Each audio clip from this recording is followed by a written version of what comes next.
So when we define implicit bias, we say that it's our thoughts, understanding, and decisions that are influenced by our unconscious attitudes and stereotypes. And there's a lot to unpack with just that definition, but it's easiest to kind of explain what implicit bias is by unpacking what it's not. So juxtaposed to explicit bias, which is intentional and resides in our more formal belief system, our implicit biases can work to influence our actions even if we don't intentionally endorse specific thoughts or behaviors.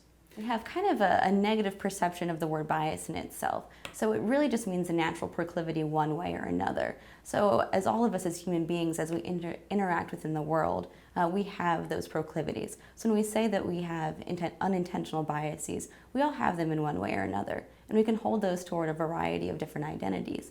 A lot of the time we talk about race-related biases, such as pro-white attitudes. Sometimes we talk about LGBTQ biases, having pro-straight attitudes. There's actually a way that we can measure those and look at the prevalence.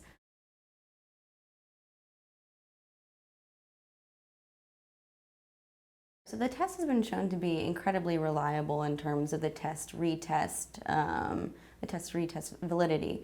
Where some of the, I think where some of the debate has been over again is whether that translates into behavior, which is why it's important to include implicit bias as part of this larger framework for understanding discrimination both at an interpersonal and institutional level. Whereas we can look at implicit biases as one piece of the puzzle, it's not the full puzzle.